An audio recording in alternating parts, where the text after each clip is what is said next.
Olá, professores! Aqui é o professor Rafael Tonieto e seja bem-vindo à nossa terceira aula da Semana da Educação Infantil.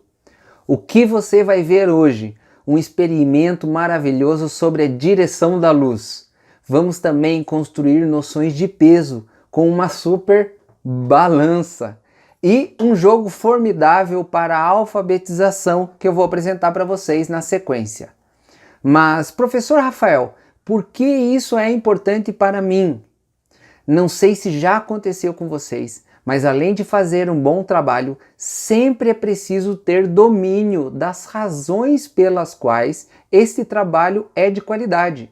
E com esta aula, além de atividades que eu acabei de demonstrar para vocês, você terá domínio do porquê realiza essas estratégias e com certeza vai potencializar as aprendizagens dos seus alunos.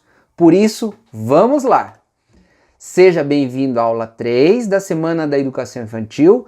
O professor Rafael Tonieto, que sou eu, vou desenvolver essas possibilidades com vocês. Primeiro, eu gostaria de agradecer os comentários que vocês carinhosamente deixaram nas descrições. E se você ainda não deixou o seu comentário, depois da aula, coloque lá as suas impressões e aproveite para convidar colegas para participarmos juntos desse momento revolucionário. Além disso, você já assistiu na aula 1 as características de como as crianças aprendem, na aula 2 como estruturar as aprendizagens. E agora, na aula 3, nós vamos ver práticas inovadoras para contemplar os objetivos de aprendizagem da BNCC. Em primeiro lugar, tenho que destacar para vocês que a BNCC é a Base Nacional Curricular Comum. É um documento normativo que será válido por um longo período de tempo. E além disso, ele define as aprendizagens essenciais que todos os alunos devem desenvolver ao longo das etapas da educação infantil, do ensino fundamental e do ensino médio. No nosso caso aqui, da educação infantil. Vou deixar para vocês um link do documento para navegação e também um link para que você possa baixar um aplicativo da BNCC. Vale a pena baixar o aplicativo e ter ele em suas mãos. É simples de usar, usa pouca memória e você pode marcar os objetivos que você já trabalhou com os alunos. Essa é uma dica quente, hein? Baixa lá o aplicativo pelo link que eu deixei logo abaixo da nossa aula. Assim como você sempre baixa os materiais das aulas, tá ok? Bom, se a gente vai falar da BNCC na educação infantil, nós vamos falar dos campos de experiência. E quais são os campos de experiência para a educação infantil? Eu, o outro e nós é o primeiro deles. Corpo, gesto e movimento. Traços, sons, cores e formas. Escuta, fala, pensamento e imaginação. Espaços, tempos, quantidades, relações e transformações. Professor Rafael, para que servem os campos de experiência?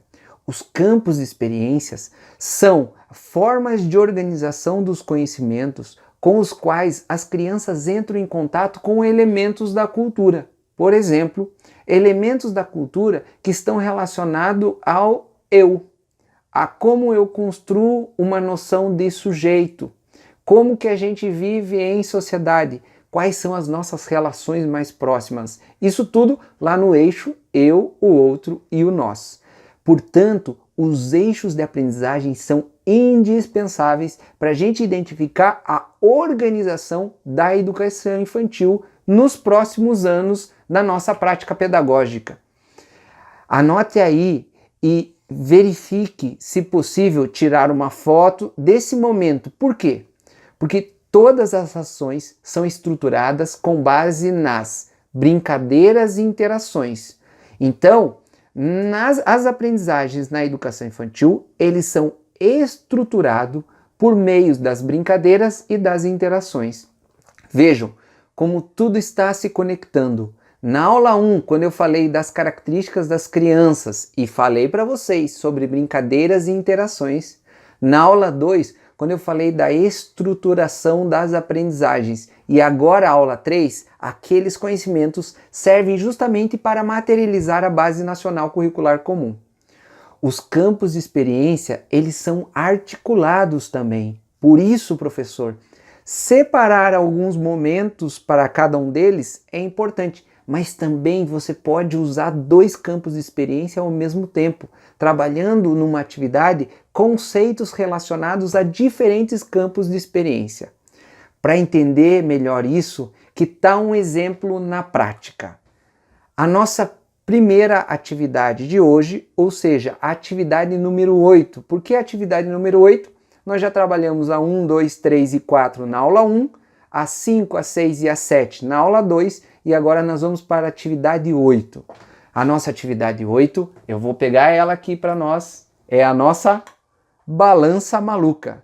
O que nós vamos fazer com a balança maluca? Eu vou ter um apoio dela, eu posso pendurar ela ou colocar em algum lugar. No meu caso, eu até vou pedir licença aqui para o meu bambu e vou pendurar a nossa balança. E agora, nós vamos fazer o quê? Nós vamos começar a fazer alguns testes e classificações com as crianças. Então, por exemplo, eu peguei aqui uma rolha, todos vocês sabem que a rolha ela é pouco densa, mas ela já fez um peso lá na nossa balança. E agora eu vou pegar aqui um pouquinho de arroz, a gente sabe que ele é muito mais denso, e vou colocar na nossa balança. E vou começar a comparar o peso da rolha e do arroz. Eu posso ainda trabalhar com outros elementos para começar a fazer a classificação. Quanto daquele arroz ficou mais pesado ou mais leve que a rolha, por exemplo? Vou usar aqui agora uma fita crepe. Por quê? Para mostrar justamente, pessoal, que a gente vai utilizar elementos que a gente tem lá na nossa sala de aula. Vocês, por exemplo, poderiam agora ver o que vai ficar mais pesado, a rolha com outro objeto ou só o durex. Por isso eu trouxe uma caneta, mas não é só uma caneta, é uma caneta especial. Segundo alguns colegas que trabalham comigo, ele tem a ver comigo. Será que ele tem a ver? Né? Eu até ganhei por causa disso. Queria agradecer lá o pessoal que me mandou de presente essa caneta, tá? Então olha só, eu vou colocar a caneta aqui e aí agora a caneta junto com a rolha teve um peso maior que o durex. Pessoal, o que isso vai fazer com os nossos alunos e principalmente, por que eu trouxe essa atividade? Porque esta atividade tem relação com um campo de experiência denominada espaço, tempo, quantidades, relações e transformações. E ela desenvolve justamente um objetivo que está posto lá na Base Nacional Curricular Comum, que é classificar o objeto considerando determinado atributo, que pode ser tamanho, peso, cor, forma. E aqui a gente está trabalhando justamente com peso. Verifique que nós selecionamos um elemento que é o peso. Portanto, no meu planejamento eu posso até descrever da seguinte forma: classificar objetos considerando as diferenças de peso. Bom, vejam que com isso, quais foram as características da atividade? É uma atividade lúdica, interessante, tenho certeza que vocês gostaram. É uma atividade que possibilita interatividade, porque a gente verificou justamente conhecimentos anteriores, a gente se relacionou com o colega, decidiu o que ia colocar, a gente utilizou a reiteração, que também era um elemento lá da aula 1, que justamente é a gente identificando quais são os conhecimentos prévios dos nossos alunos, como é que a gente constrói novos conhecimentos, e também a gente podia começar a falar um pouquinho sobre a imaginação, a fantasia do real. Um exemplo que eu dei para vocês era justamente perguntar: qual é mais pesado aqui? Será que é esse burro aqui ou é uma quantidade de arroz, tá? Então, na nossa imaginação, a gente pode ir construindo várias dimensões com as crianças. Bom, para dar continuidade nessa nossa aula, eu vou trazer a atividade 9. Professor, o que é a atividade 9? A atividade 9 é uma atividade que justamente vai trabalhar a ideia de mudança da direção na luz. Nossa! Essa atividade ela vai trabalhar com o mesmo eixo: espaço, tempo, quantidades, relações, transformações, mas com um objetivo que é sobre a identificação das direções da luz. É importante destacar para as crianças que investigar os fenômenos da natureza e que esse processo deve ser por base de encaminhamentos com perguntas. Na montagem dessa atividade, eu vou deixar toda na descrição da nossa aula e justamente eles vão começar, além da montagem, a perceber e a construir suposições. Por exemplo, da onde vai ser direcionada a luz, por que acontece aquilo. E essas hipóteses criadas pelas crianças, elas vão justamente dando possibilidades para que eles construam uma investigação científica. Se você gostou dessa atividade, não esqueça de deixar o seu comentário lá na nossa aula e também postar as suas impressões a respeito da nossa Semana da Educação Infantil. Pessoal, lembre-se, nessa atividade, atividade 9, as curvas da luz, nós trabalhamos o eixo espaços, tempos, quantidades, relações e transformações. E qual objetivo nós pretendíamos alcançar com ela? Justamente o objetivo que está lá na Base Nacional Curricular Comum, que é observar e descrever mudanças em diferentes materiais, resultantes de ações sobre elas, em experimentos envolvendo fenômenos naturais ou artificiais. E justamente os alunos foram fazendo essa investigação. Veja a importância dessa investigação para a construção do conhecimento. E aí a gente vai verificando quais são os elementos centrais que devem estar sempre na nossa mente para estruturar as aprendizagens com os nossos alunos. Vamos até retomar uma coisa que eu trabalhei lá na aula 2. É preciso trabalhar as dimensões conceituais, procedimentais e atitudinais, justamente nas atividades que nós estamos desenvolvendo, dar abertura para a criança criar, porque é aí que ela vai se tornar um sujeito crítico e criativo. E principalmente trabalhar os encaminhamentos por meio de questionamentos, porque nós sempre queremos formar alunos reflexivos. Agora vamos trabalhar a atividade 10. A atividade 10 ela é muito interessante. É um jogo chamado Si da Sílaba. Esse é um jogo muito bacana e até vou deixar o link para vocês lá sobre ele depois na nossa aula. E ele vai trabalhar a ideia de formação de palavras. O legal é que eu tenho um local para colocar as imagens e eu posso ir construindo as palavras. Por exemplo, eu pego a imagem de uma vaca. E aí os alunos, eles têm as casas para colocar a sílaba e eu posso ir brincando com eles. O interessante é que sempre quando a gente constrói palavras, a gente começa pelo início, vá, e depois o cá. Percebam que muitas vezes as crianças, principalmente as crianças menores, elas usam sempre o final da palavra. Já perceberam isso? Por exemplo, você fala vaca, ela fala cá, porque ela pega o final. Então eu posso identificar que o cá, ele está aqui, mas ele está no final da palavra. E eu preciso completar esse espaço com outra sílaba, que é a vá.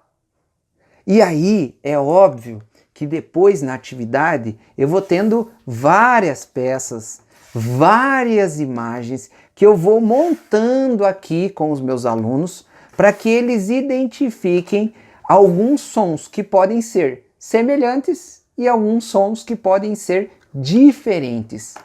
Pessoal, o interessante dessa atividade Si das Sílabas é que ela serve principalmente para responder uma pergunta que sempre me fazem. Professor, como trabalhar a alfabetização com as crianças pequenas ou as crianças bem pequenas?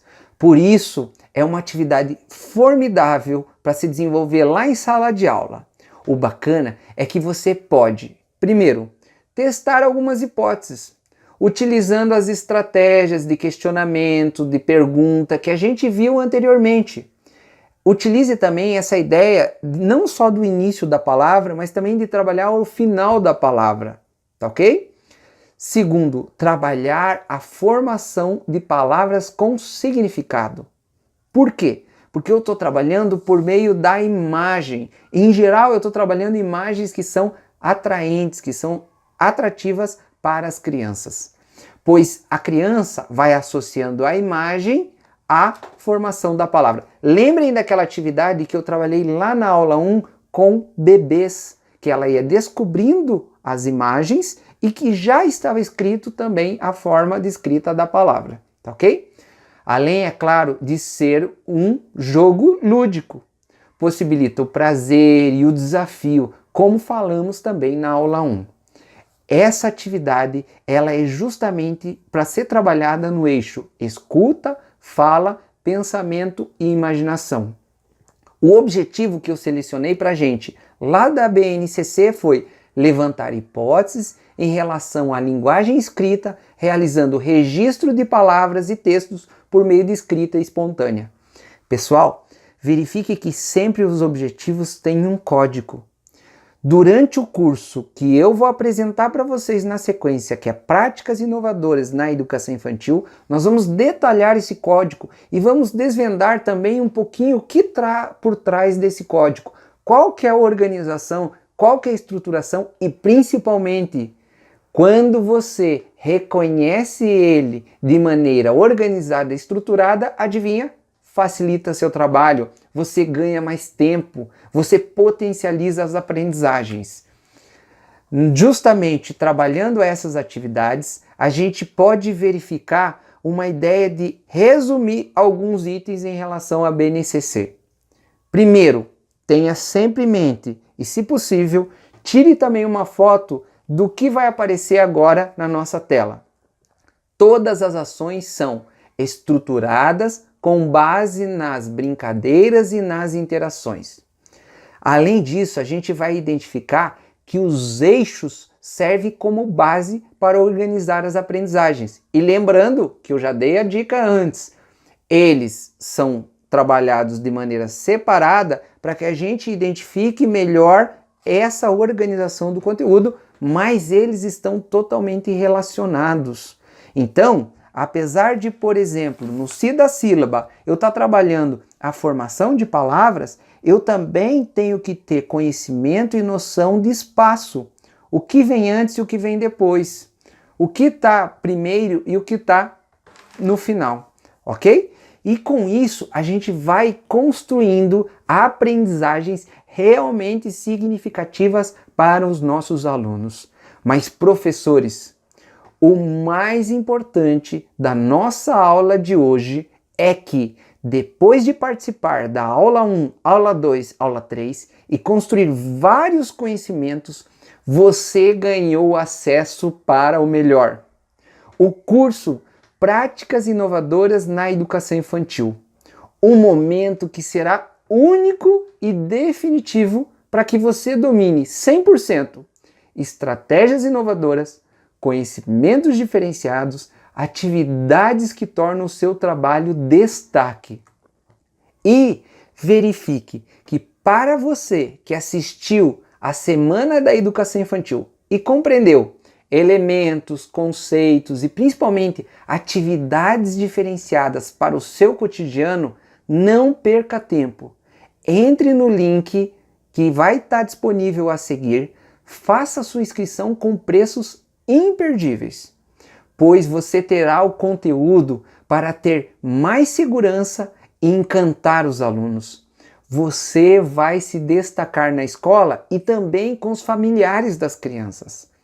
Ele vai apresentar atividades para que você se torne referência e justamente porque algumas dessas atividades já foram utilizadas, aprovadas, comprovadas, principalmente em contextos que se destacam. Por exemplo, na Itália, em Portugal, você já deve ter escutado sobre escolas como Reggio Emília, como por exemplo a Escola da Ponte e outras escolas que têm propostas diferenciadas. Você vai ter o melhor, pode ter certeza. Vamos continuar juntos essa caminhada, é só você clicar no link e fazer a sua inscrição. E lembre-se, o mais importante, as vagas são limitadas. Não perca a sua vaga. Por que você deve adquirir o curso Práticas Inovadoras na Educação Infantil? E aí é muito simples, justamente porque São 4 módulos. Nesses 4 módulos, você vai ter aulas dinâmicas, você vai ter um e-book com vídeos para cada uma das atividades, com links diferenciados. Você vai ter lista de aplicativos para trabalhar com as crianças. Você tem infográficos para internalizar e materializar os conhecimentos. Você tem organizadores dos objetivos da BNCC para que você possa acompanhar e utilizar e muito mais. No link você tem toda a estrutura do curso. Clica lá e verifique tudo que você vai receber. O que você ganha participando do curso? Principalmente tempo. Por que tempo, professor Rafael? Porque vai facilitar o teu planejamento, porque você vai ter mais de 50 atividades práticas e que você pode utilizar ao longo de todo o ano escolar. Imagine você tendo possibilidades para ganhar tempo no seu planejamento, na sua prática com os alunos. Segundo, você vai ganhar conhecimento sobre como encaminhar, como dar aporte para uma proposta pedagógica que já foram testadas e aprovadas em outros locais. Justamente é algo que você não pode perder. Você vai ganhar também certeza da qualidade, porque você vai identificar possibilidades já utilizadas por outros professores e professores que se destacaram. 100% dos professores que participaram do curso Práticas Inovadoras na Educação Infantil pontuaram todos os itens com a nota máxima, com 10. Você vai ganhar também energia para despertar novas possibilidades que desenvolvem problemas como indisciplina, desinteresse dos alunos e agitação também dos alunos. Tudo isso você vai favorecer essas aprendizagens e resolver problemas de situações que acontecem no seu cotidiano. Tenha em mãos algo novo e diferenciado para professores da educação infantil que, como eu, realmente acreditam na educação. Corra lá, se inscreva. Grande abraço a todos e espero vocês lá. Muito obrigado pela participação na nossa Semana da Educação Infantil. Eu tenho certeza que você será um grande destaque no seu trabalho. Um abraço!